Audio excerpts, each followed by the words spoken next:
আমি তো আগেও আপনাদের মাংস রান্না করে দেখিয়েছি। আজকে আমি মাংসটা রান্না করব অন্য পদ্ধতিতে। নমস্কার, আমি আরতি, আপনারা দেখছেন আরতির রান্না। আজকে আমি মাংস রান্না করার ব্যবহার করব আদা, রসুন,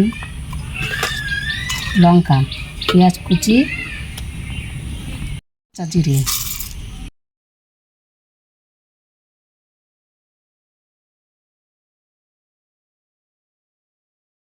মাংসতে আমি একটু লেবুর রস মাখিয়ে কিছুক্ষণ রেখে দেবো।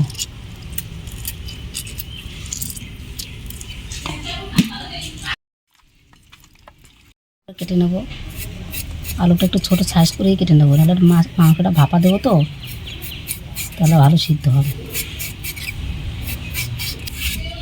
একটু ছোটো ছোটো পিস করলাম, তাহলে ভালো সিদ্ধ।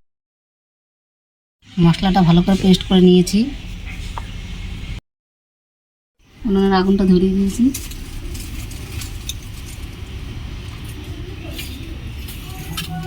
গরম হয়ে গেছে, তেল দিয়ে দিলাম। তেল গরম হয়ে গেছে, আলুটা আমি লাল লাল করে ভেজে নেব।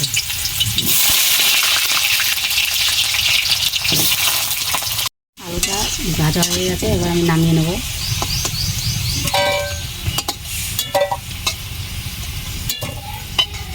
দেবো একটু গরম মশলা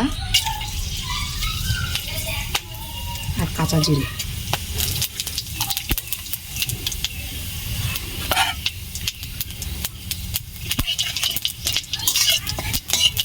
গোটা মশলা ভাজা হয়ে গেছে, এখন আমি পেঁয়াজটা দিয়ে দেব।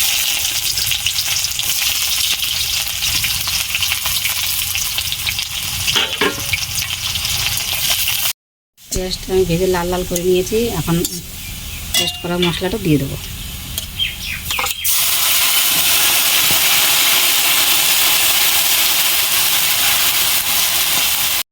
পরিমাণ মতো লবণটা দিয়ে দেবো।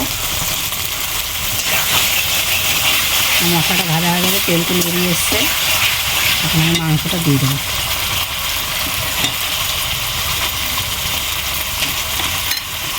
হলুদ দিয়ে দিলাম।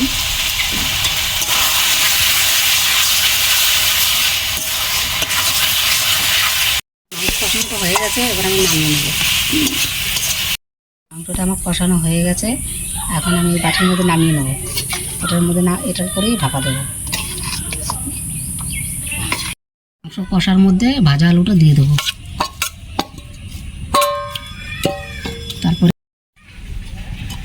আমি একটু পরিমাণ মতো গরম জল দিয়ে দেবো।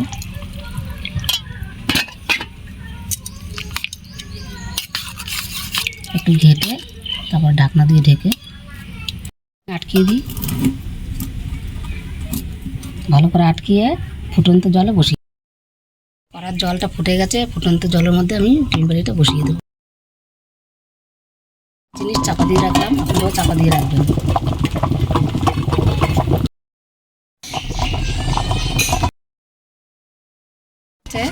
20 মিনিট ধরে আমি দম দিলাম। তাহলে বাটিটা খুলে দেখি।